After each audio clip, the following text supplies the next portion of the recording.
والصلاة والسلام على أشرف الأنبياء والمرسلين وعلى آله وصحبه أجمعين. اللهم سبحانك لا علم لنا إلا ما علمتنا إنك أنت العليم الحكيم. ربنا زدنا علما وارزقنا فهما. رب اشرح لي صدري ويسر لي أمري واحلل عقدة من لساني يفقه قولي برحمتك يا أرحم الراحمين. Hadirin wal hadirat jamaah salat Aisyah dan tarawih yang dimuliakan Allah Subhanahu wa taala. Banyak waktu yang Allah ciptakan, akan tetapi tidak semua waktu Allah muliakan. Banyak malam Allah jadikan, akan tetapi tidak semua malam Allah muliakan. Kalau seandainya kita ingin menjadi hamba Allah yang mulia, maka hidupkanlah malam-malam mulia. Kalau kita ingin menjadi hamba-hamba Allah yang mulia, maka carilah pada waktu-waktu mulia. Berdasarkan Al-Quran, hadis Nabi, kita baca kitab-kitab para ulama, ada beberapa malam yang mulia. Pertama, malam mulia itu adalah malam Jumaat. Kenapa malam Jumaat mulia? Karena pada malam Jumaat merupakan kita menyambut hari Jumaat sebagai hari yang penuh dengan kemuliaan. Kenapa Jumaat itu mulia? Karena alam ini diciptakan Allah hari Jumaat. Dan kata Nabi, kiamat tidak akan terjadi kecuali pada hari Jumaat. Nabi Adam alaihissalam diciptakan Allah pada hari Jumaat. Fa'azallahuma asyaitanu anha fa'akhrajahuma mimma kana fih. Lalu Allah perintahkan kepada Nabi Allah Adam alaihissalam untuk tinggal di dalam surga hari Jumaat, dan beliau dipindahkan dari surga ke bumi juga hari Jumaat. Kalau Bani Israel mulia bagi mereka hari Sabtu, dilarang bagi Bani Israel untuk mencari ikan pada hari Sabtu. Bagi kita umat Islam, umat Muhammad, dalam sejumaat, hari Jumaatlah yang paling mulia. Dari hari Ahad, Minggu, Senin, Selasa sampai Sabtu, sampai Minggu, yang mulia Jumaat. Maka di antara yang dianjurkan Nabi untuk menghidupkan malam Jumaat dengan bacaan-bacaan Al-Quran seperti suratul Kahfi dan surah Yasin dan ibadat-ibadat yang lain. Kemudian yang kedua, malam mulia adalah malam nisfu Sya'ban. Bahkan bulan Sya'ban itu sendiri mulia. Kata Nabi, ada satu bulan. Bulan itu terletak antara Rajab dan Ramadan. Bulan itu sering dilalaikan oleh manusia. Wa huwa syahrun turfa'ul a'malun nas ila rabbil alamin.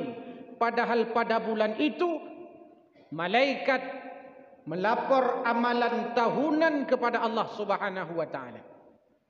Kita kilas balik. Setiap hari malaikat melapor kebaikan kita, apa yang kita lakukan selama sehari semalam 2 kali. Ketika subuh sekali, asar sekali. Berganti malaikat itu dikala asar dan dikala subuh. Usai subuh berangkat malaikat malam melapor kepada Allah.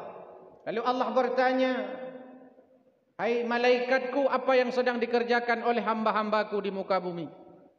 Malaikat menjawab, ada ya Allah, di antara mereka yang salat subuh, di antara mereka salat fajar ya Allah, di antara mereka tadarus Al-Quran ketika aku berangkat melapor kepadamu.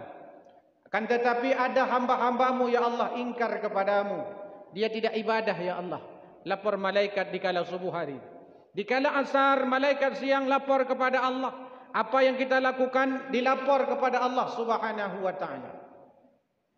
Kemudian fi kulli jum'atin marrataini, dalam setiap Jumaat amalan kita dilapor oleh malaikat kepada Allah 2 kali. Yaumul isnaini wa yaumul khamisi, hari Senin dan hari Kamis.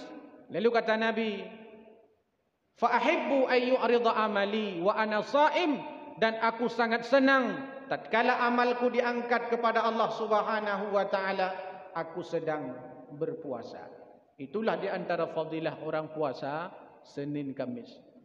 Kemudian dalam setahun diangkat amalan manusia pada malam nisfu Sya'ban, maka dianjurkanlah pada malam nisfu Sya'ban untuk dihidupkan dengan bacaan Al-Quran, dengan sedekah dan dengan ragam aktivitas ibadah lainnya. Kemudian yang ketiga, malam mulia adalah malam Qadar. Kenapa malam Qadar mulia? Karena pada malam itu Allah turunkan Al-Quran. Kilas balik, 3 fase Allah turunkan Quran. Pertama, Al-Quran diturunkan dari Allah ke Lauhul Mahfud. Kapan diturunkan? Kata Imam Az-Zarqani, wallahu alam, tidak ada yang tahu. Berapa lama Al-Quran di Lauhul Mahfud? Kata Imam Az-Zarqani, wallahu alam, tidak ada yang tahu. Dan itu perkara gaib, cukup kita mengimani saja bahawa Allah turunkan Al-Quran ke Lauhul Mahfud. Digambarkan Allah dalam surah Al-Buruj, bal huwa Qur'anun Majid fi lauhim mahfud. Lalu Allah turunkan Al-Quran dari Lauhul Mahfud ke Baitul Izzah. Baitul Izzah adalah langit yang paling dekat dengan dunia. Kapan Allah turunkan Al-Quran dari Lauhul Mahfud ke Baitul Izzah? Kalau kita melihat ayat-ayat Al-Quran, surah yang sering dibacakan oleh imam-imam kita di kala tarawih, yakni inna anzalnahu fi lailatul qadr. Sungguh kami telah menurunkan Al-Quran seluruhnya pada malam Qadar.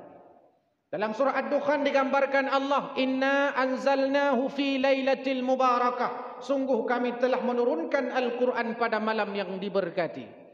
Dari Lauhul Mahfud ke Baitul Izzah, Allah turunkan Al-Quran secara sekaligus.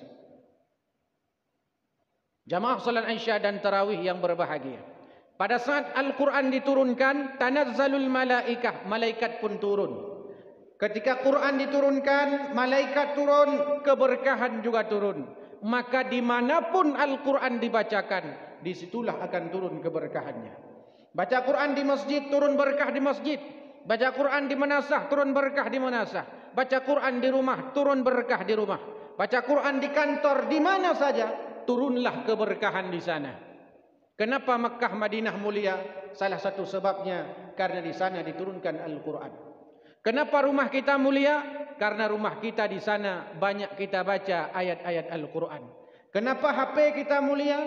Karena di dalamnya ada aplikasi Al-Quran. Kenapa orang mulia?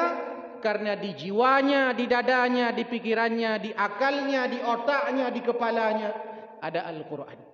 Kenapa kita mulia malam ini?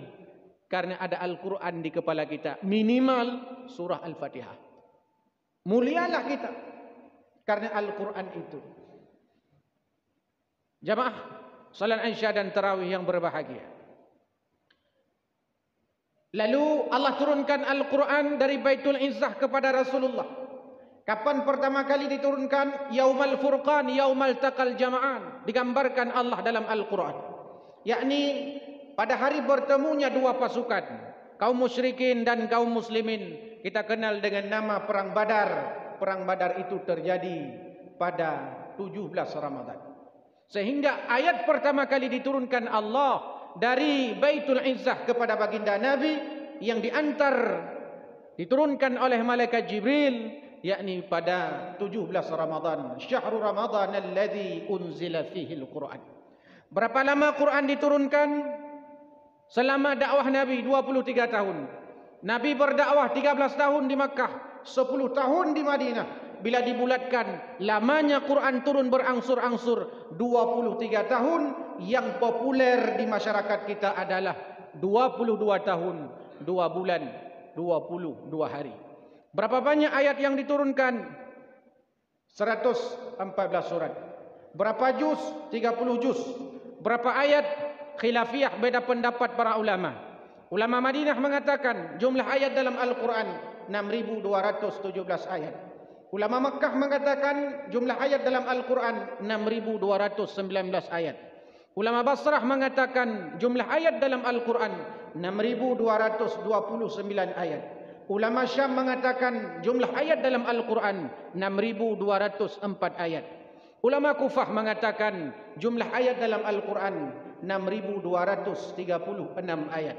Ulama Nusantara mengatakan meliputi Indonesia, Brunei Darussalam, Singapura, Malaysia, Thailand Selatan, jumlah ayat dalam Al-Quran 6,000 ayat, 666 ayat. Dah yang betul dengku, yang betul bilion gero. Baik tanya lah dong muno tago bilion handa patih draw the BOW. Hadirin yang dimuliakan Allah, yang ingin saya sampaikan bahawa malam Qadar mulia. Salah satu sebabnya pada malam itu Allah turunkan Al-Quran. Yang keempat, malam mulia itu adalah malam hari raya. Walitukmilul iddata walitukabbirullaha ala ma hadakum wa la'allakum tashkurun. Pada malam hari raya, pada hari raya, diperintahkan Allah Subhanahu wa taala kepada kita agar kita mengagungkan asma Allah Subhanahu wa taala, agar kita menjadi hamba-hamba yang bersyukur kepadanya. Malam murah rayanya malam mulia. Malam murah raya malam mulia. Baik sampai malam murah raya lalai. Baik sampai katanya malam murah raya lalau. Baik sampai malam murah raya lalau ngan kuih urino. Baik sampai tanya agam kepala rumah tangga lalau ngan bajai baru. Kan hanjit belau baru. Kan hanjit belau bajai baru. Laisal aid man labisal jadid wa innal aid man ta'atu tazid. Bukanlah orang yang berhari raya yang memakai baju baru, akan tetapi orang yang berhari raya yang sesungguhnya adalah orang yang menambah ketaatannya. Mestinya bajai baru, akai pi baru. Ijakrong baru, akhlak baru. Baju koko baru, bajai koko baru, mestinya akai baru, buat baru. Baik sampai bajai baru, akai hana baru. Baik sampai ilmu baru, tapi akhlak hana baru-baru. Tidak ada perubahan dalam hidupnya. Mestinya inilah yang ingin disampaikan oleh Ramadan, agar kita berubah menjadi hamba-hamba Allah yang taat kepadanya. Bila sebelumnya maksiat, lalu kita menjadi hamba yang taat. Bila sebelumnya malas ibadah, kita termasuk golongan yang rajin ibadah. Kalau seandainya kita ingin mendapatkan kemuliaan, di antaranya carilah kemuliaan pada malam-malam tersebut.